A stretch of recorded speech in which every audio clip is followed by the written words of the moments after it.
if you're white in this country, there's certain advantages that come your way, and it doesn't really matter whether you want to or not, or whether you're in touch with it or not. Now I know there are privileges that I enjoy simply because I'm white. Every minute of my life, I'm aware of my white privilege, of the fact that I have a white skin, and that with that white skin comes along a whole mess of privileges that I have, and I don't ask for them, they just are there. There are things that come to me, that belong to me, that I'm given and that I expect just because I'm white, that I never wonder about, ask about, discuss. And that's the power of it, is that the privilege of expecting that I'm going to go to good schools and that I'm going to have choices no matter what, that there will always be a choice that will be probably pretty reasonable, that will work out pretty well for me. To me, it's about privilege. A lot of people get to walk around thinking that we live in a meritocracy and thinking that their own hard work is the only thing that's, responsible for their achievements. I think that it means, and I think that it shapes everything. White privilege is probably the freedom to move through the world fearlessly in a way that black people cannot move through the world. That you can take advantage of opportunities with much less fear and an assumption that you'll be treated equally with all other white people. Part of it is not having to even think about it. And so in a way, it's sort of like the privilege of having that space in your mind free to think about other things and be concerned about other things. So it's not even having to think about race is part of the privilege.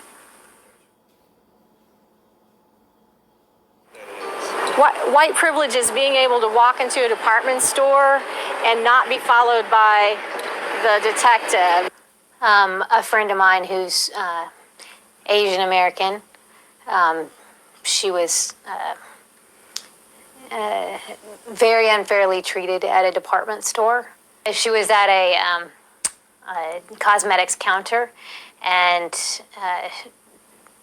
she had bought something and it came with a free gift. So the woman at the counter put the free gift in the bag, and my friend didn't know that the free gift had already been put in the bag, so she had grabbed the one on the counter and put it in the bag unknowingly. This is the sweetest woman, wouldn't hurt a fly. And they called the cops on her, and she was taken to jail and arrested.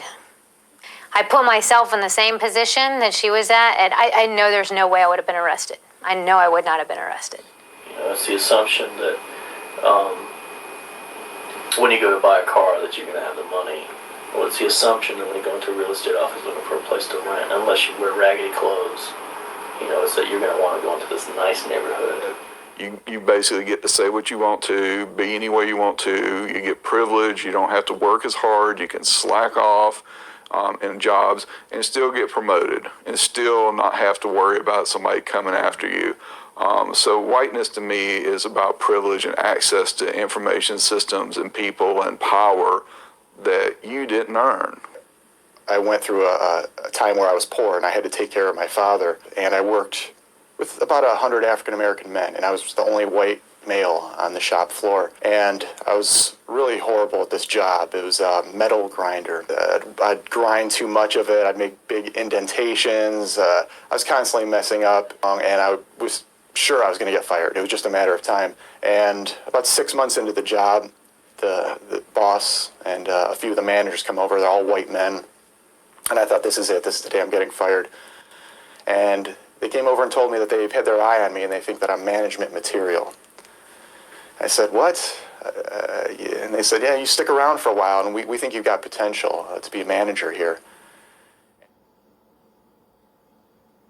It's all embedded in every piece of our country. It's embedded in every structure that we have. It's embedded in our economics. It's embedded everywhere. When I walk into a bank, or when I walk into anybody's neighborhood, or when I walk into anybody's store, that I'm acceptable, that I can go anywhere I want, and I'm seen as an acceptable person. And the reason I am acceptable is because I'm white. I remember when I was going to get my driver's license renewed for the first time, I really couldn't see very much without glasses. I didn't have any glasses with me. They had you go to one of these machines you look in and, see like what letter it is and etc. I couldn't see any of it. I was one of the few white people there. And the guy behind the desk was this older white guy. And he just said, "Oh, don't worry about it, go ahead." I was like, is he just letting everybody through? And I saw that he wasn't. And I kind of was like, oh, okay.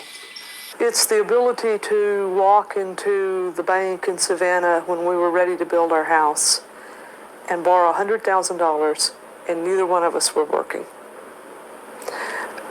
I mean, that to me, that is just so incredible that we could do that. I mean, of course we had to present, we had to give them facts and figures and all that kind of thing. But, if you were a person of color and you walked in and you said, well, we're neither working and they're going to loan you $100,000, I don't think so. Oh, simple things. I mean, from everything from the ease of getting a bank loan to knowing that I can drive just about anywhere in this city and not get stopped because of my color by the police. When I drive down the road and I get pulled over by a police officer, it's probably because either I've broken the law or I'm getting a flat tire and the police officer's going to tell me I'm getting a flat tire. Well, when I get pulled over, I don't get tickets, I'm a white woman, middle class, in a minivan. I get pulled over all the time for speeding. And it's almost become a joke. And then, the police officers apologized to me for pulling me over, and I know if I was a person of color, that wouldn't happen, I know that I would be pulled over a lot more if I was a person of color because I speed every day.